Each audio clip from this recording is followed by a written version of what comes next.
참배 예수님 반갑습니다. 모두 잘 지내셨어요? 오늘은 이제 다시 그 성모님의 성심이 모든 고통당하는 이들 순교자들의 모이시라는 그런 내용들에 대해서 같이 묵상을 해보겠습니다. 그럼 기도하고 시작하겠습니다. 성부와 성자와 성령의 이름으로 아멘. 좋으신 하느님 아버지, 오늘도 저희들에게 이런 시간을 허락해 주심에 진심으로 감사드립니다. 참으로 성모님의 그 마음은 다 헤아릴 수가 없고, 얼마나 하느님 아버지 당신의 사랑에 깊이 잠긴 그런 마음이신지, 또 성모님의 그 성심 안에 들어있는 모든 신비는 감히 저희들이 다 헤아려 볼 수가 없을 정도로 깊고 넓고 무한하시다는 것을 갈수록 더욱더 느낍니다. 좋으신 아버지, 저희들에게 이렇게 좋은 어머니를 보내주시고 저희가 이 어머니의 성심을 더 깊이 이해하고 또 알아들음으로써 그 마음을 닮아가는 그런 성모님 닮은 하느님의 제자들이 될 수 있도록 도와주소서. 우리 주 그리스도를 통하여 비나이다. 아멘. 성부와 성자와 성령의 이름으로 아멘. 반갑습니다. 벌써 우리가 40회를 지금 하고 있습니다. 40회 들어가면서 8부에서 이어서 오늘은 성모님의 마음은 십자가의 중심이며 순교자와 학자와 동정자들의 화관이라는 이런 주제로 요한 에우데스 성령께서 묵상하고 계십니다. 이 말이 무슨 말씀이신지 한번 구체적으로 한번 보겠습니다. 예. 무엇보다도 성모님의 성심은 우리들에게 구원이 들어온 십자가의 중심이라고 할 수 있지 않습니까? 구원이 들어온 십자가의 중심 뭐예요? 예수님이 성모님을 통해서 들어오셔서 당신의 십자가를 통해서 우리를 구원하셨습니다. 그래서 성모님의 성심은 구원이 들어오신 십자가의 중심이라는 거예요. 얼마나 심오한 그런 표현이십니까? 성모님의 마음은 보통 그런 마음이 아니고 우리들이 구원을 위해서 그 너무나 아주 처절했던 그 십자가의 중심이라는 거예요. 그래서 성모님의 사랑의 그 심오함이나 하나님으로부터 엄청난 사랑을 받은 그 모든 그런 사랑들도 이 성모님의 처절한 고통의 경험에서 그녀 성모님을 보호해 주지 못했어요. 십자가 밑에서 성모님은 우리가 겪는 것과 똑같은 상태로 똑같은 마음으로 그 처절한 아들의 고통을 다 감내해야 됐었습니다. 그래서 이렇게 성대 알베르토나 베르나르도 성인이나 다른 여러 성인들도 이렇게 이야기했습니다. 성모님께서는 십자가의 발치에서 그 고통으로 죽을 것 같은 그런 순간에도 사랑하는 아들의 그 고통을 나눈 비범한 용기에 그 하나님이 그동안 베풀어 주신 어떤 사랑이나 그런 힘이 아무런 도움이 되지 못했다 그랬어요. 그래서 액면 그대로 성모님 고통을 다 감내해야 됐었다는 말입니다. 그래서 교부들은 성모님은 진리의 순교자라고, 그 진리 때문에 당신을 온전히 다 바친 그런 진리의 순교자 그 이상으로 보았으며, 많은 학자들도 성모님은 모든 순교자들이 겪은 고통을 다 합친 것보다도 더 큰 고통을 당하셨다고 아주 과감하게 그렇게 선언한다고 그랬습니다. 그렇지 않겠습니까? 성모님이 그렇게 사랑하는 아들 예수님이 그렇게 처절하게 십자가상에 돌아가실 때 성모님 마음이 어떻겠습니까? 우리 순교자들도 참 많죠. 제가 지난번에 구산 성지를 갔었어요. 우리 성수자들하고 구산 성지를 갔는데 제가 너무 놀랐어요.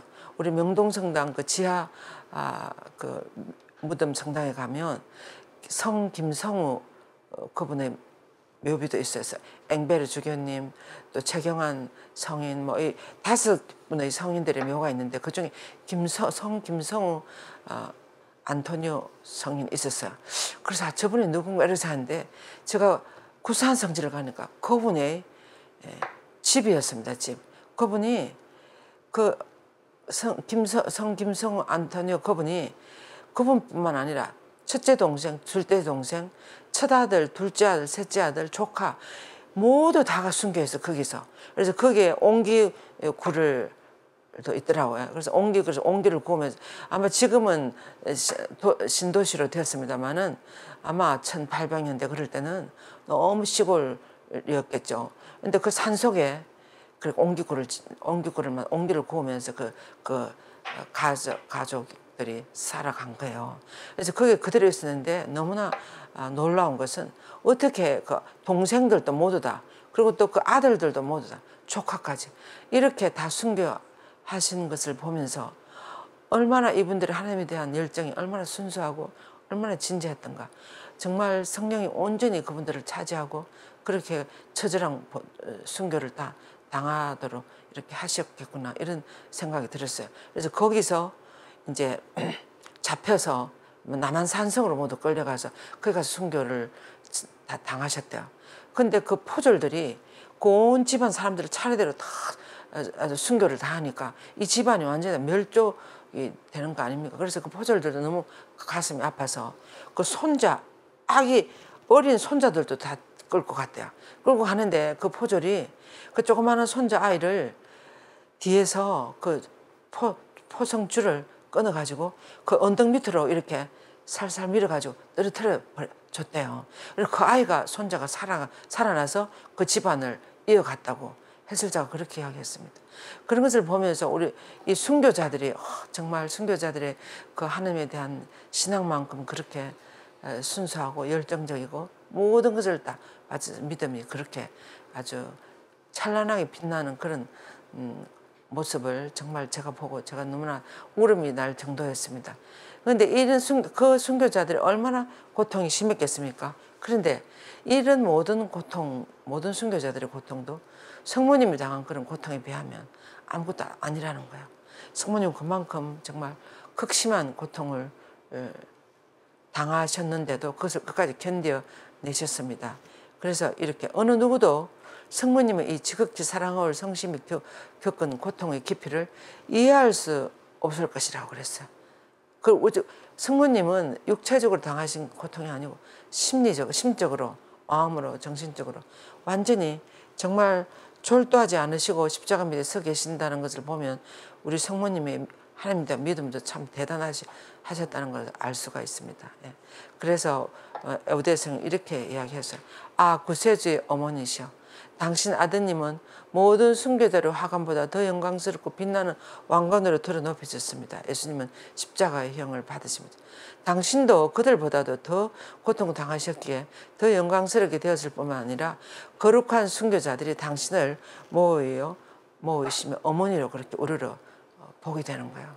수많은 우리 교회 역사의 순교자들이 성모님께 엄청 많이 전구하고 간구하면서 순교를 하신 것 같아요. 우리 한국의 그 엄청 많은 그 순교자들도 모두 성모님께 얼마나 많이 매달리고 간청하고 모두 순교자들의 묘지를 파보면 십자 고상과 묵주가 다 나온다고 그러지 않습니까? 그래서 성모님은 정말 그 예수님 편에서 예수님께 목숨을 바치는 그들과 어떻게 함께 하지 않았겠습니까? 예. 그래서 당신의 중재로 성모님의 중재를 통해서 그들은 순교의 발마와 영원한 화관을 차지하는 은총을 얻었으며 당신의 발치에 자신의 영광스러운 화관을 얻습니다. 그래서 그 많은 순교자들이 순교를 할 수 있었던 그 가능성을 성모님이 도와주셨기 때문에 그렇게 할 수 있었다고 하는 겁니다. 그래서 자기들의 그 순교의 화관을 성모님의 발치에 놓는다고 이렇게 요대 성경은 표현했습니다. 그러면서 성모님, 당신으로 인하여 하느님과 당신의 거룩한 아드님 다음으로 그들은 승리와 영원한 축복을 차지했습니다. 예, 그래서 예수님과 성모님 다음으로 많은 순교자들이 성모님의 도움으로 이 순교의 축복을 받을 수 있었다고 이렇게 에우대 성경은 표현했습니다. 그러면서 헤아릴 수 없이 많은 순교자들 중에서는 나는 복되신 동정녀의 성신께 대한 특별한 신심을 지닌 세 사람을 여기 소개하고 싶다고 이렇게 에우대 성경 하시면서 이제 정말 성모님께 간절히 기도해서 무서운 그 순교의 터널을 지나간 세 분을 이렇게 소개하고 계십니다.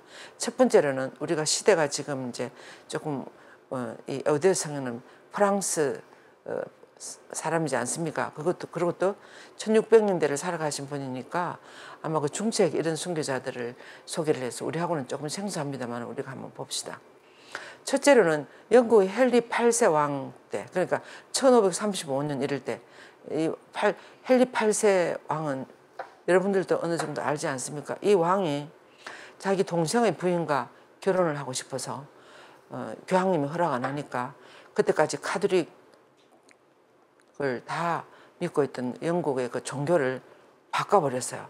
그래가지고 교황님하고 절교하고 교황님에서 떨어져 나와가지고 지금의 영국이 믿고 있는 성공회를 만들어버렸어요. 이 8세 왕이 자기 결혼하려고 교황님이 찬성 안 하니까. 그래서 그렇게 아주 어떻게 생각하면 너무나 세속적이고 악명 높은 왕이라고 할 수 있겠습니다. 그래서 이 헨리 8세 왕에 의해서 감옥에 갇혀가지고 화형에 처해진 아일랜드의 신학자 요한 트라브, 이분을 소개했습니다. 그분은 트라브라는 말은 이 몸을 탁 이렇게 조각조각 낸다는 그런 뜻이래요. 그래서 보세요. 그는 순교의 은혜를 얻기 위해 특별히 하나님의 어머니에게 기도하며 그 약속을 받았다고 기록되어 있습니다. 그래서 이분은 참 무엇을 하셨는가 하면 그렇게 헨리 8세 왕이 교황님을 등지고 교황님에서 떨어져 나가고 새로운 성공회를 만들고 이렇게 하니까 이 아일랜드 출신인 이 요한 트라브 이 신학자는 참을 수가 없었습니다. 그래서 교황의 최고권을 최대한으로 방어하는 책을 쓴 거예요. 우리가 왜 교황권을 수호해야 되고 교황권을 옹호해야 되고 교황님에 우리가 모두 순명하면서 하나 일치를 해야 되는가에 대한 그런 책을 쓰신 거예요. 그래서 그래서 교황권을 옹호하니까 이 헨리 8세 왕이 자기를 저기 하는 내용이잖아요. 그러니까 잡아서 가두어서 이제 이렇게 이 법정에서 질문을 했어요. 어떤 질문을 했는가 하면 자신의 손으로 이 책을 정말 그는 그 헨리 8세 왕이 너는 교황님의 최고권을 방어하는 그 책을 정말 썼느냐 이렇게 질문하니까 이 성인이 이렇게 대답했습니다. 나 이 세 손가락으로 그 책을 썼습니다. 나는 이것을 결코 이제는 이 손이 오므릴 수가 없다고 그 정도로 열심히 쓰신 거예요. 손이 오므려지잖아요. 그래서 비록 그 육신은 그래가 이제 화형에 처해지는 거예요. 그런데 화형에 처해졌는데 이 손가락 세 개는 타지 않고 손상되지도 않고 그대로 남아있었다 그래요. 그래서 어떤 것도 그것을 태울 수가 없었다 그럽니다. 성모님께 간절히 청하고 이렇게 순교하신 거예요. 그러니까 이 요한 트라브 이 순교자는 이렇게 장렬하게 성모님의 도움으로 순교를 하신 거예요. 그런데 거기서 기적이 일어나는 거죠. 그 책을 썼던 교황님을 방어하는 그 책을 썼던 이 손가락은 타지 않고 끝까지 남아있었다고 그렇게 이야기를 합니다. 그래서 이 성인과 그 다음에 두 번째로는 1463년이니까 모두 중세 그럴 때요. 무슬림들의 손에 의해서 지극히 고통스럽고 아주 순교를 계속 미루면서 이렇게 너무나 고통을 당했는데 그럴 때도 계속 성모님의 도움으로 성모님과 함께 이 순교의 터널을 지나가신 그리스 시오의 성 안드레아 성인이었어요. 그래서 이분은 완전히 난도질을 당해서 무덤에 묻혔다 그럽니다. 무덤에 묻혔는데 기적적으로 그 무덤을 파보니까 생존이 있었다 그래요. 신자들이 나중에 그것을 발견했는데 그래서 그분의 육신은 조금 더 손상되지 않고 그대로 남아있었다 그럽니다. 그래서 그 이유는 그가 성모님께 끊임없이 간구하고 성모님 도움을 청하고 이렇게 하면 순교를 하셨기 때문에 그랬다고 그 시대 사람들은 전한답니다. 그런데 이제 지금 우리하고는 조금 거리가 있어서 우리가 그리스 시오의 성 안드레아 성인의 묘지가 어떻게 되어 있는지 우리는 잘 모릅니다만은 이 이야기를 1600년대를 살아가신 요한 에우대 성인 이야기를 하시는 거 보면 그때 그 시대는 아주 많이 알려진 그런 순교자이신 것 같아요.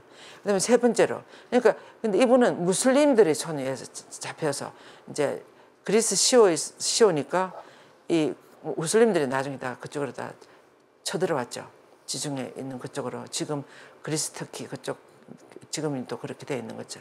그래서 그 무슬림들의 앞에서 당당하게 가톨릭 신앙을 고백하고 이렇게 순교를 당하신 분이죠. 그래서 얼마나 성모님 간절히 청하고 어머니와 함께 하셨기에 그 육신이 하나도 손상되지 않고 그대로 남아있었다고 그럽니다. 그 다음에 세 번째로는 자신보다 어린 데오도시우스 황제 지하에서 순교의 화관을 획득한 페르시아의 사람 성 야고보 인테시스. 우리는 처음 다 들어보는 이름이죠. 그래서 제가 이제 좀 찾아보니까 이 성인들에서 다 제가 좀 찾아봤어요. 찾아보니까 이 페르시아니까 여기도 무슬림 지역이죠. 무슬림 지역인데 이때는 420년대 그럴 때였어요. 그래서 고대 시대예요. 초창기 우리 교회 초기 교회 때였었는데 이때도 페르시아 그 무슬림들이 이 성년을 잡아서 제가 아까 인테시스라는 말이 이 조각조각 파내가지고 이렇게 절단하는 그런 뜻이 있답니다. 인테시스라는 말이. 그래서 나눈다는 거죠. 그래서 이 사지를 좀 절단해가지고 이렇게 다 순교를 하는데 그 그림이 나왔어요. 그 인터넷에 들어가니까 이 손가락부터 발부터 이렇게 잘라내 우리나라 말로 하면 능지처참을 당하는 거죠. 황사영 순교자처럼 온몸이 다 찢겨져서 그래서 그런 순교를 무슬림들이 참 너무나 저기 한 것 같아요. 그래서 이 그분에 의해서 사지가 절단되어서 이렇게 순교당한 이 야고보 인테시스 이런 분들. 그래서 이 세 분을 요한 에우대 성인은 이야기하시면서 이 세 분은 너무나 처참한 순교를 당하셨는데도 성모님과 함께 했고 성모님께 너무나 간청하고 어머니 도움을 청했기 때문에 그 무서운 순교의 그 터널을 무사히 지나가고 이런 기적들이 일어났다는 것을 이렇게 소개하고 있습니다. 그래서 성모님은 정말 순교자들의 어머니시라는 거야. 우리가 이것을 생각해 보면 당신 아들 예수님을 위해서 진리이신 길이요 진리요 생명 예수님을 위해서 목숨을 바치는 그 순교자들을 성모님이 어떻게 안 도와주시고 가만히 계실 수가 있겠습니까? 적극적으로 그 순교자들의 모호가 되시는 거예요. 그래서 따라서 이렇게 성모님의 그 성심은 십자가의 중심이면 순교자들의 모호라는 사실에서 이렇게 그런 도움을 많이 받을 수 있으면 자기 삶의 십자가에 못 박힌 헤아릴 수 없는 많은 영혼들을 향한 성모님의 그 무한한 사랑을 우리가 의심해서는 안 된다고. 당신 아들을 위해서 순교당하는 그들을 성모님은 끝까지 함께 하실 거예요. 그래서 그들에 대한 무한한 사랑을 우리는 조금 더 의심해서는 안 되고 우리도 정말 그렇게 해야 된다는 거죠. 제가 신리성지에 한번 갔을 때도 그 무명 순교자 묘가 많지 않습니까? 그때도 보면 그 사람들이 처음 묵주 있잖아요. 헤어진 묵주 그런 것들을 파니까 무명 순교자들인데 그냥 한 사람 한 사람 묻은 게 아니고 그냥 다 함께 그냥 한 묘를 그냥 거기를 지금 과수원처럼 돼 거기를 파는데 묵자리나 이런 것들이 엄청 많이 나왔대요. 그래서 그런 것을 보면 성모님과 함께 그 고통을 이겨낸 거예요. 모두 순교자들이. 그래서 성모님의 이 순교자들에 대한 무한한 사랑을 우리는 믿고 그렇게 우리도 저도 한번 이런 생각이 들었습니다. 성전에 갈 때 어떻게 저렇게 순교를 할 수 있을까? 나는 못할 것 같다. 이런 생각이 참 많이 들었어요. 김대건 신부님이 그렇게 목을 놓고 이렇게 하시는 것부터 시작해서 나는 못할 것 같다 이런 생각인데 한 번 한 몇 년 전이었는데 한 번 어느 날 이런 생각이 들었어요. 나도 어쩌면 저 순교자들이 처참한 저 순교를 당하는 것은 자기 힘으로 저 힘을 이겨낼 수가 없다는 생각이 들었어요. 그래서 성령이 임하면 그래서 그 순교 우리나라 순교 성령이 임했기 성령의 힘으로 그렇게 순교 당하지 않았을까? 따라서 나도 성령이 나에게 임하면 우리도 순교 당할 수 있지 않을까? 순교를 이겨낼 수 있지 않을까 이런 생각이 들었어요. 그래서 다 사실 어떻게 생각하면 성령의 힘으로 그렇게 하는 거죠. 사람의 힘으로 그 무서운 그 형벌을 어떻게 받겠습니까? 성령의 힘으로 다 그렇게 해나가는 것 같아요. 그래서 우리도 지금 이 강의를 들으시는 여러분들도 우리도 얼마든지 성령을 받으면 순교할 수 있다는 생각이 들었고 사실 그게 맞다고 저는 생각합니다. 그래서 더 우리도 진리이신 예수님을 향해서 어떤 어려움이라도 해치고 나아가도록 우리가 해야 될 것 같아요. 그럼 성모님도 우리를 함께 도와주시는 거예요. 그래서 여기 보세요. 곳곳에서 온갖 고통을 당하는 사람들에게 성모님의 특별한 보호를, 성모님께 도움을 청한다면 특히 가장 어려운 무슬림들한테 체포되어들이나 또는 세상 종말 때 무서운 혼란이 일어난다 그러잖아요. 그리고 반그리스도인들, 세상 종말의 반그리스도, 그리스도를 반대하는 이런 사람들의 무리에서 가해지는 극심한 박해와 고통을 당하는 그런 그리스도인들에게 성모님께 도움을 청한다면 그것은 성모님이 너무나 기꺼이 우리를 도와주실 것이라고 요한 여대서는 이렇게 하겠습니다. 그러니까 가장 극심한 박해를 당할 때 이런 성모님 도움을 청해야 된다는 거죠. 그래서 정말 시대 말에 혼란이 많이 일어날 때도 성모님, 그래서 몽포 루드비코 성인도 끝까지 그리스도교 신앙을 지키고 살아남을 사람은 성모님의 자녀들일 것이다, 그렇게 이야기했어요. 성모님의 자녀들이 끝까지 살아남는다고. 그래서 그것이 중국에서 중국 문화혁명이 일어났을 때 증명이 됐어요. 그 마리아 잡지에 우리가 나왔는데 그거는 미국에서 나오는 그 미국 파티마 세계사전을 소울 잡지에 나온 걸 우리가 번역해가지고 마리아 잡지 냈는데, 중국의 문화혁명이 일어났을 때 1950년 문화혁명이 일어났을 때 그때 가톨릭을 확 다 그 공산주의자들이 뭐 대통령 이런 사람들이 밀어버리지 않았습니까? 근데 그 중국 가톨릭은 우리하고 비교되지 않을 정도로 1200년, 300년대 들어가서 역사가 800년, 900년 이렇게 되지 않습니까? 우리는 200년밖에 안 되지만 중국의 가톨릭 신앙은 대단합니다. 그 마테오 리치 이런 분들에 의해서 전해진 그 가톨릭은. 그래서 그 로마 바티칸에서 너무나 이 중국 가톨릭을 완전히 다 밀어버리기 때문에 공산주의자들이 불 다 태우고 다 죽여버리고 다 했기 때문에 과연 가톨릭을 지키는 사람이 있을까 없을까 너무 바티칸에서 염려되고 이렇게 가지고 어떤 신부님들을 스파이처럼 이렇게 보냈다 그래요.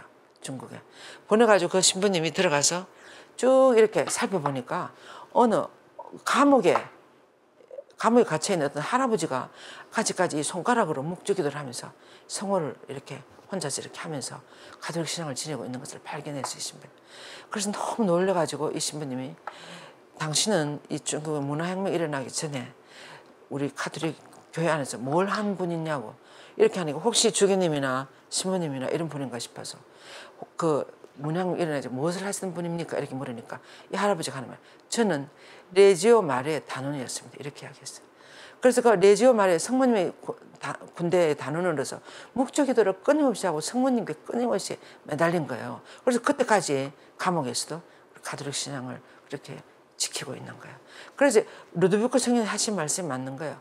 끝까지 세상 가장 어려운 때도 끝까지 신앙을 지키는 이들은 마리아의 자녀들이 될 것이다. 그래서 성모님은 그만큼 우리 순교자들이나 또 우리 어려움을 당할 때 끝까지 우리들을 함께 해주시고, 당신이 십자가 예수님 돌아가시는 그 밑에도 쓰러지지도 않으시고 십자가 밑에 서서 예수님께 오히려 더 힘을 주면서 끝까지 우리는 해놔야 된다고 하나님을 믿고 그렇게 하시는 그 성모님의 믿음, 신앙이 우리들에게도 전해지는 거예요. 그래서 그 힘으로 그런 어려움을 감당할 수 있는 것 같습니다. 그래서 우리가 성모님과 함께 이 그리스도교 신앙을 계속 이렇게 신앙의 여정을 간다는 것은 얼마나 큰 은총인지 몰라요. 우리가 성모님 손을 잡고 이 신앙의 길을 가는 것이 보통 은총이 아니라는 것을 저도 요즘 갈수록 더 많이 느낍니다. 정말 우리가 성모님이 안 계셨더라면 우리가 어떤 모범을 바라보고 누구를 바라보고 갈 수 있을까 이런 생각이 듭니다. 그리고 또 너무나 좋은 묵주기도가 있지 않습니까? 그래서 계속 묵주기하면서 그렇게 가는 거야. 그래서 성모님께 이런 어려움을 당할 때 청한다면 성모님은 그것을 너무나 기꺼이 기뻐하면서 그걸 도와주신다고 여호대서는 그렇게 이야기했어요. 그러면서 성모님께서 받은 세 번째 왕관은 동정자들의 뭐 이제 이번에 순교자들의 중심, 순교자들의 화관이라고 그러지 않았습니까? 성모님은 이제 그 다음에는 성모님이 동정자들의 모후라는 왕관을 받으셨다는 거예요. 성모님이 평생 동정녀이시죠. 예. 이것을 부인하는 개신교 신자들이나 어떤 그런 분들은 성모님 마음을 너무나 아프게 해주는 거라고 그랬어요. 요즘 첫 터일 신심을 많이 지켜요. 파티마에서 성모님이 나중에 한 번 더 루시아 스님에게 루시아 스님이 수녀를 가했을 때 발현하지 갖고 매월 첫 토요일마다 첫 토요일 신심을 지키라 그랬어요. 그래서 그 첫 토요일 신심을 지키는데 어떻게 그 첫 토요일 신심은 여러분들이 잘 아시겠습니다만 매월 첫 토요일마다 고백성사 보고 미사하고 영성제 모시고 5단의 묵주기도를 하고 그 묵주기도 15분도 묵상하고 이렇게 해서 5번 이어서 지키는 영혼은 성모님이 죽을 때 그 영혼을 돌봐주시겠다 그랬어요. 그러니까 적어도 지옥은 안 보내신다는 말이에요. 그래서 이런 첫 토요일 신심을 지금 모두 많이 지키고 있지 않습니까? 그 첫 토요일 신심 5번 지키는 이유 중에서 하나가 뭔가 하면 그 5가지 이유는 뭔가 하면 성모님이 어떤 것이 성모님 마음을 가장 아프게 해주고 성모님 얼마나 섭섭하게 해주는 가 하면 첫 번째는 성모님이 하나님의 어머니시라는 것을 부인하는 사람들이 찌르는 그 모욕 가시. 그다음에 두 번째는 성모님이 원죄 없이 잉태되셨는데 그것이 아니라고 부인하는 사람들. 세 번째가 성모님 평생 동정녀이신데 동정녀가 아니라고 하는 이것이 너무나 성모님 가슴을 아프게 해주는 거라 그래요. 그리고 이제 네 번째는 성화나 성모님 상이나 이런 걸 함부로 대하는 거.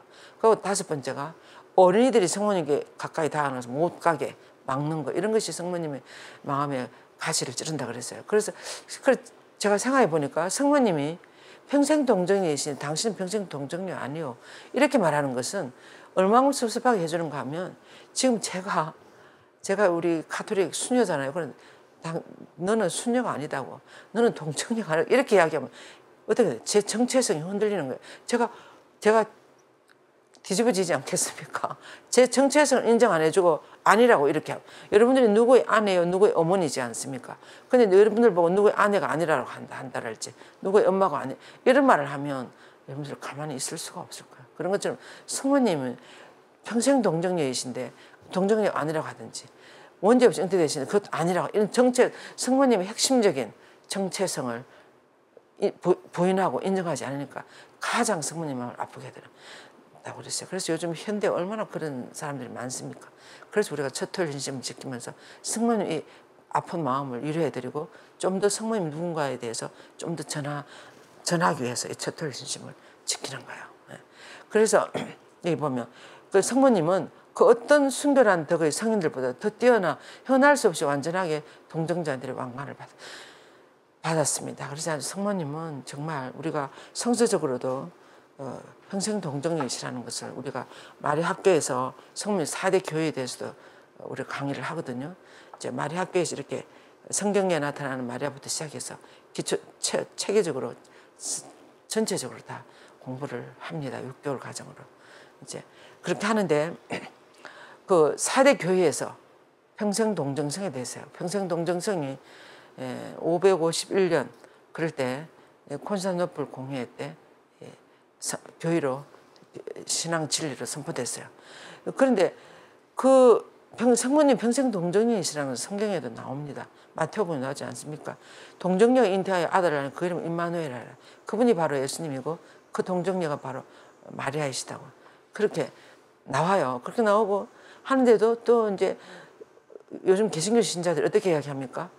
그 예수님이 한번 고향에 가셔가지고 이렇게 두루마리를 펴서 읽고 이 말씀이 여기서 이루어졌다고 바로 이렇게 이야기하면서 가난한 자들에게 뭐 성령이 내리시고 뭐 이렇게 그런 강론을 하셨는데 너무 잘하셨잖아요. 그러니까 그 마을 사람들이 그걸 듣고 고향 사람 너무 잘하니까 저 친구 우리가 아는데 저 친구 마리아의 아들이 아닌가 또 자기 형제 뭐 야고보 유다 요셉 시몬 저건 자기들 형제들이 아닌가 이렇게 그 예수님 형제라면서 쭉 한 대여섯 이렇게 나와요.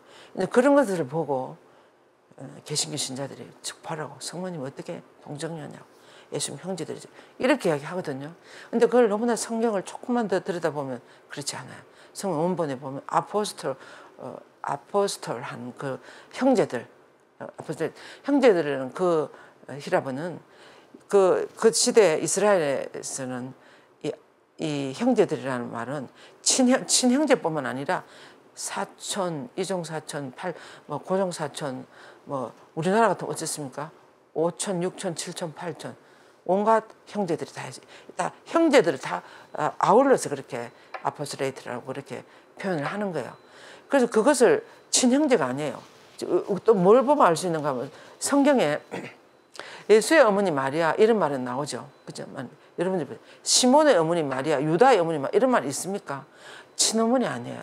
그 친형제가 아니에요. 다 친척들이에요. 친척들. 그런 것을 보면 조금만 더 들여다보면 쉽게 알 수 있는데 그런 아주 그냥 표면적으로만 보고 그렇게 성모님을 동정년이 아니니 그런 소리 하시면 안 되죠.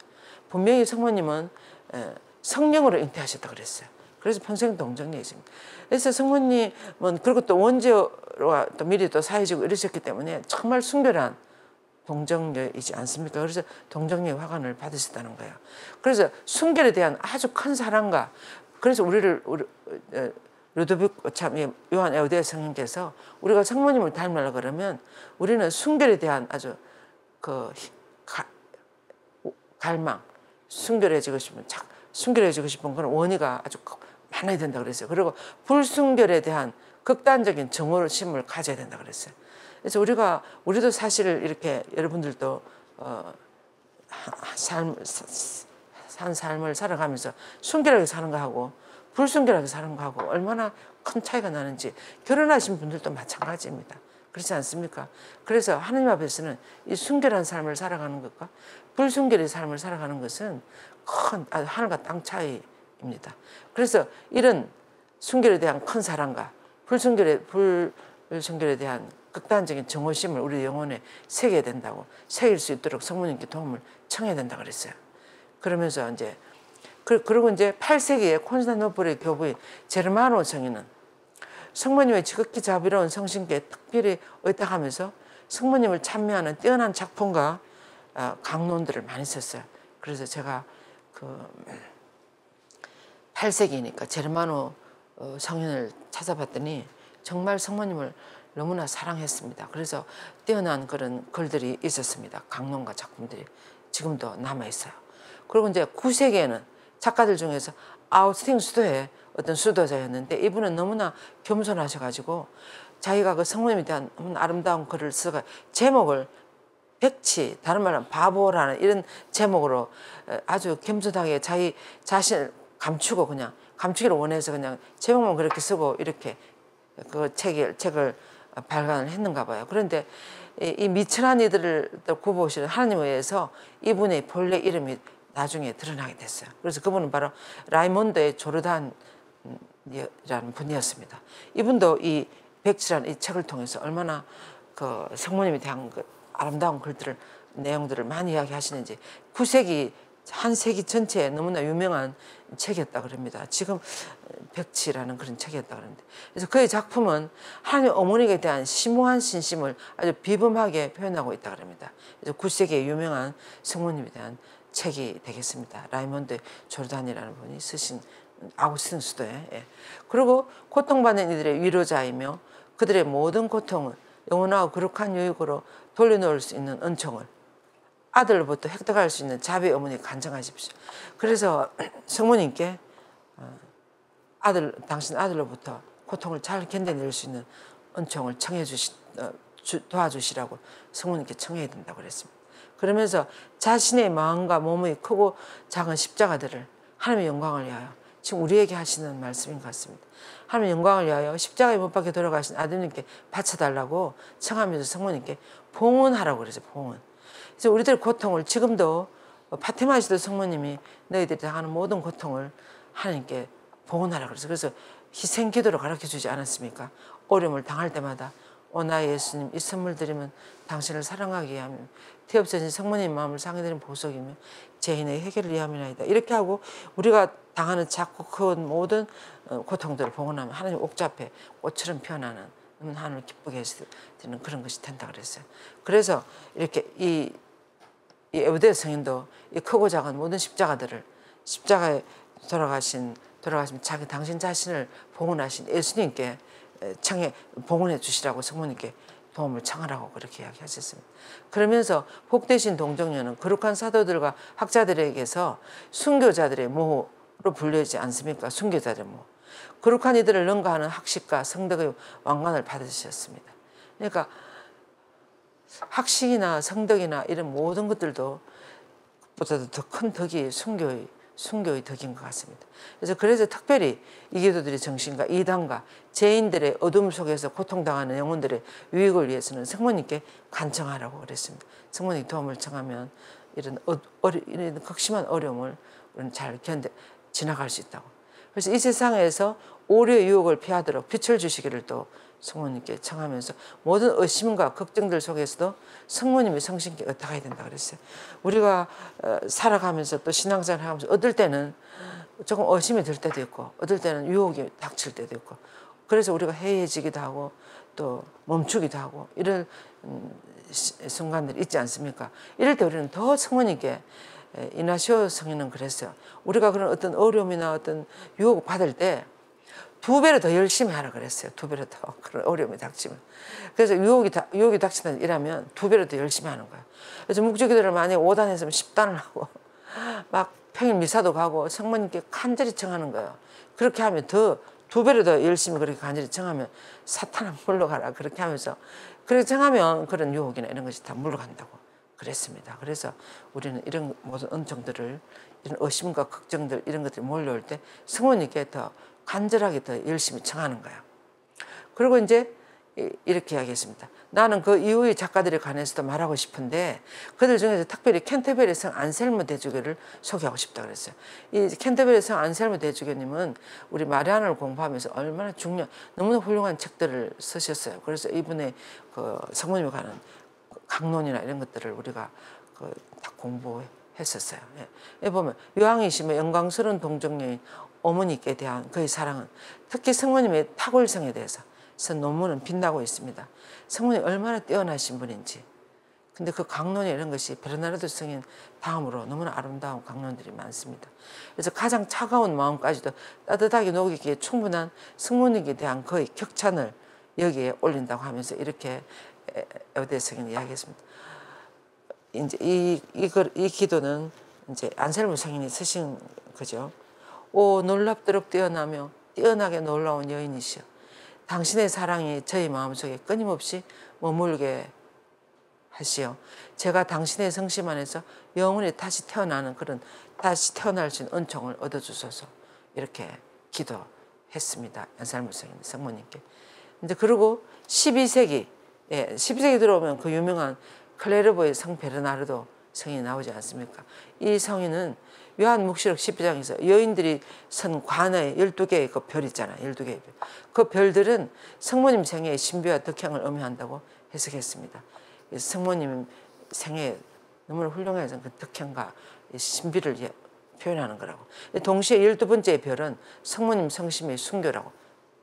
12번째 그 별은 성모님의 마음의 순교를 상징한다고 이렇게 이야기했습니다. 베르나르도 성인은 성모님에 대해서뿐만 아니라 이 성인은 대단한 귀족집 자제분이었는데 수도원으로 들어가서 수도원을 하려고 숲속으로 수도 생활을 하려고 들어가니까 자기 집안에 동생이며 조카며 무슨 사촌 한 30명 정도 따라 나섰다 그랬어요. 그래서 그들이 모두 다 같이 들어가서 수도 생활을 하기 시작했다고 그랬습니다. 그리고 성모님에 대해서도 엄청 많은 강론이 지금까지 내려오고 있어요. 그래서 옛날 고전적인 그런 성모님에 대한 강론 같은 걸 공부할 때 반드시 베르나르도 성인의 그 강론집을 공부하게 돼 있어요. 그래서 거기에 보면 이렇게 다 이야기했다는 거죠. 지금까지 우리가 또 성모님에 대한 여러 가지를 묵상하면서 베르나르도 성인을 엄청 많이 인용했죠, 우리가. 예. 그래서 여기도 보세요. 성 베르나르도, 성 알베르토, 토마스 아켄피스, 준주 성품을 쓰신 토마스 아켄피스, 그다음 빌라노바의 토마스, 그리고 보네바르의 아놀드, 이들 모두는 성모님이 받은 비할 데 없는 특정과 특권에 관해서 웅변적으로 적고 있다고. 대단한 글들을 성모님의 대단한 성인들입니다. 예. 이 웅변적으로 글을 성모님에 적고 있다고 합니다. 그리고 또 우리가 이 12세기에는 빼놓을 수 없는 우리 구세주 어머니의 환시를 엄청 많이 보고 우리들에게도 많이 전해주고 있는 스웨덴의 성녀 비르지타 성녀, 여러분들이 비르지타 성녀가 주신 어떤 기도문이 있습니까? 십자가의 15기도가 있잖아요. 성모님 예수 순환의 15기도 있잖아요. 그 15기도가 비르지타 성녀가 지어준 것입니다. 이 이분은 한시나 이런 것들을 많이 보셨고 작품들을 우리 교회 그대로 받은 15기도 예수님 순환의 15기도를 많이 하지 않습니까? 거기서 보면 예수님이 뭐 5천 몇 대 매를 맞았다 뭐 그런 것을 이 베스다 성녀는 스웨덴의 그 왕녀였습니다. 그런데 그런 것을 다 이렇게 너무나 열심히 수도원에 들어가서 고행도 하시고 고복을 입고 살으시고 뭐 이랬다 그러더라고요. 그래서 그런 한시들을 보신 거예요. 그래서 결론적으로 성모님 특권과 탁월함과 완벽함에 관한 교회 학자들이 쓴 모든 걸 또 하나님께서 거룩한 이들을 통해서 일러주신 모든 것을 만약에 다 쓴다면 그 책들은 엄청나게 많을 거라는 거예요.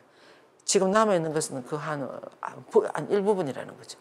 그래서 이렇게 기도를 하시면서 이 순교자들의 중심이시고 동정자들의 화관이라고 하신 이 묵상글을 이렇게 에우대서는 끝내고 있습니다. 지극히 감탄하올 어머니시여, 당신을 찬미하며 당신의 자유로운 성심을 생각하고 찬미하는 위대한 글들이 얼마나 많은지요. 어머니의 성심은 저에게 있어 끝모를 놀라움 그 자체이며 어머니의 겸손과 순결과 사랑에 하여 지극히 높으신 분의 선량함이 저에게 내려졌음을 의심치 않습니다. 또한 그것이 제가 그토록 수많은 이름과 상징들로 어머니의 동정성심을 노래하며 공경하는 이유이기도 합니다. 모든 마음을 다스리시는 하느님께 무한하고 영원한 찬미를 드립니다. 어머니의 경탄하올 성심은 놀라운 은총의 기적들로 가득 차 있기 때문입니다. 제 마음의 여왕이시여, 저는 벌써 수없이 그것을 정언했습니다. 수천 번이라도 더 그것을 되풀이 할 것이며 하늘나라의 모든 시민들도 저와 함께 이를 되풀이 하기를 간청합니다. 성모님의 놀라움에 대해서 그렇게 계속 이야기하고 싶다는 거예요. 찬미하고 싶다는 거예요.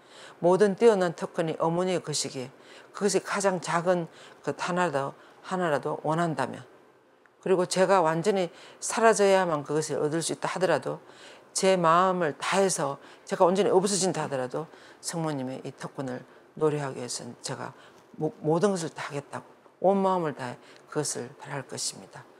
아멘. 이렇게 기도를 했습니다. 우리도 이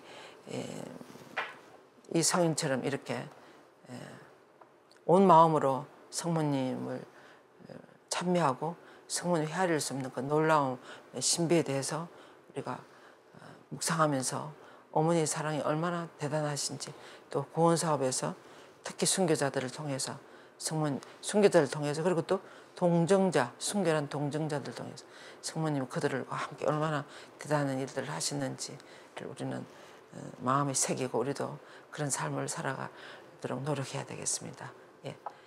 성모성으로 마치겠습니다.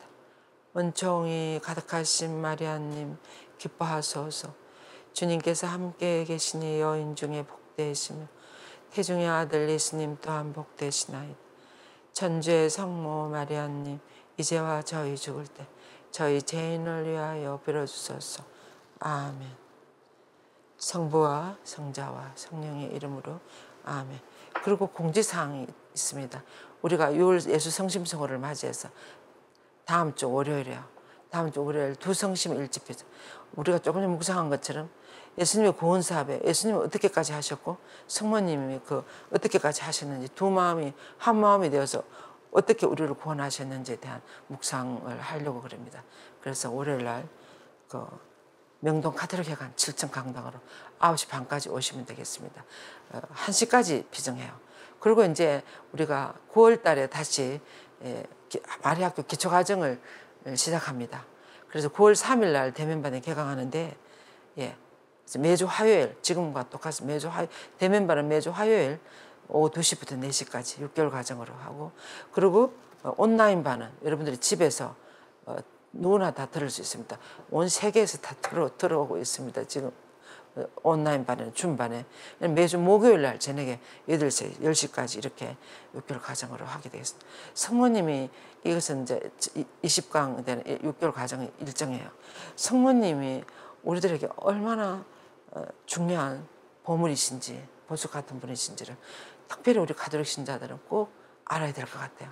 그래서 이 과정을 전에 한 수강자가 왜 예비자 교리반에 이런 그것을 안 가르쳐 주십니까? 이렇게 하시는 것처럼 여러분들도 꼭 성모님 대해서 더 깊이 들어보시고 성모님을 더 사랑하는 그런 사람들이 되었으면 좋겠습니다.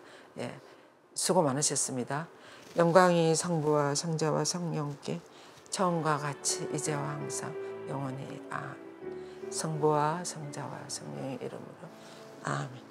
감사합니다. 잘 지내십시오.